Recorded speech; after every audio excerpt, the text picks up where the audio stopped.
And let's turn now to a member of the panel investigating the January 6th attack. He is Representative Adam Schiff of California. He's one of 7 Democrats on the committee, and I spoke with him just moments ago. Congressman Schiff, thank you so much for joining us. First of all, what do you think today's hearing mainly accomplished? Well, I think it showed the American people that after Trump lost the election, after he lost in the courts, he and others around him cooked up this scheme to try to get the vice president to overturn the election, to violate his constitutional duty. And they put this massive pressure on him to do so. The president whipped up his supporters to the point of violence on January 6th, putting the life of his own vice president, someone who had been loyal and dutiful to him for 4 years, put his life in danger. Vice President Pence did his job. He upheld his constitutional duty, and we're fortunate that he did. But it was yet another plot by the president to try to interfere with the peaceful transfer of power for the first time in our history. Well, to the extent one of the committee's principal goals here is to tie the former president directly to the attack on the Capitol, do you think you've done that? Oh, I think we have, certainly. And in terms of the pressure against the vice president and how that manifests itself in violence on the 6th, you know, we played those clips of protesters, insurrectionists outside the Capitol talking about why they were marching on the Capitol, the violence they were going to do, chanting, "Hang Mike Pence." This was really what motivated the crowd. And even amidst this mayhem, the president tweeting out that Pence had lacked the courage to do the right thing. And instead of telling people to disperse and go home, the president merely talked, you know, at the end of the day about how much he loved these people that had assembled on the Mall that day. So yes, I think we demonstrated quite graphically the president's role in instigating that violence directed at his own vice president. Well, I'm asking in part because last week, Republican Congressman Jim Banks, who, as you know, had been chosen by the House Minority Leader to serve on the committee, but then was rejected. He told the NewsHour that what the committee's been doing so far, in his words, is selectively editing interviews and videos.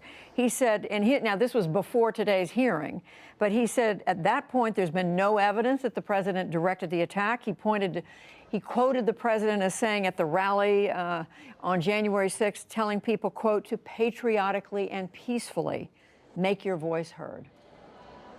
Well, you look at the footage of that rally and you see how the president is inciting that crowd. It doesn't look anything like peaceful. And of course, as we will display in later hearings, we'll see what the president was doing during that violence and what he was not doing. And as the vice chair of our committee already indicated in terms of future hearings, that the president seemed to be pleased by what he was seeing. So Mr. Banks, of course, opposed the formation of an independent commission to look into these events. Now he's complaining that we have a select committee doing so. We have interviewed over 1,000 people, so yes, we're not able to publish all of that testimony, although ultimately we will.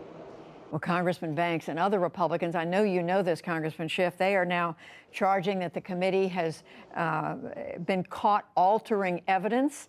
He pointed out, he said the committee, quote, doctored and altered text messages between Jim Jordan and Mark Meadows, the former president's chief of staff. And at one point, he was referring to a text message that I believe you made public a few months ago between Jordan and Meadows. And the accusation is that there was just a portion, an excerpt used rather than the entire message, which took it out of context. Well, I think that was debunked months ago when he first made that argument, and we displayed what the full messages were. These are pretty weak arguments against the compelling evidence that we've been showing. He doesn't really have an answer to this volume of testimony and video evidence that displayed the president's role in this scheme. So if that's the best he can do, if that's the best that Republicans can do from the sidelines, it's pretty weak indeed.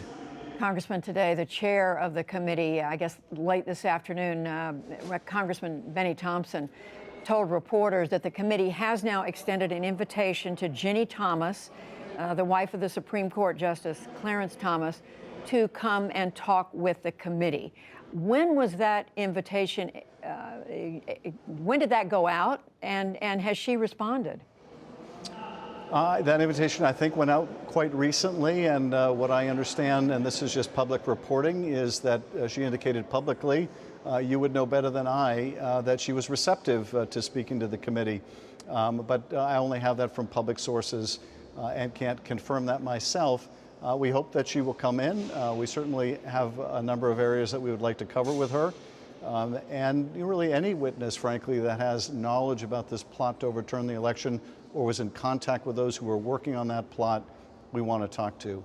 Well, there's been reporting that she was in regular contact with John Eastman, the former president's legal advisor, who was, of course, his name came up a lot today. Is that what you want to speak with her about? Well, there are a number of things that we want to speak to her about, predominantly that came up during the course of our discovery of documents, in part some of those that Mr. Eastman tried to withhold from the committee. But the federal judge in California believed that some of the documents provided to our committee could not be protected by any privilege because the judge found that they indicated a criminal plot, likely violating multiple laws involving both Mr. Eastman and Donald Trump.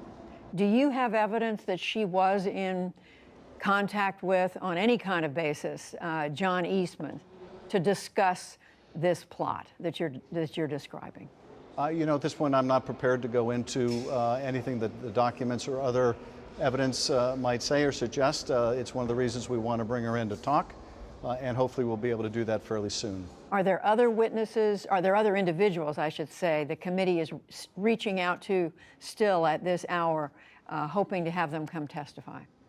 Oh, absolutely. And, you know, at the end of the hearing today, Chairman Thompson made an appeal again to people who have information and evidence who've been weighing whether to come in to let the committee know.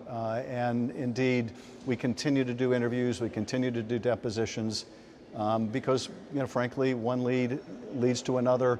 There are often questions we want to go back to a witness for further clarification. So that investigative process continues.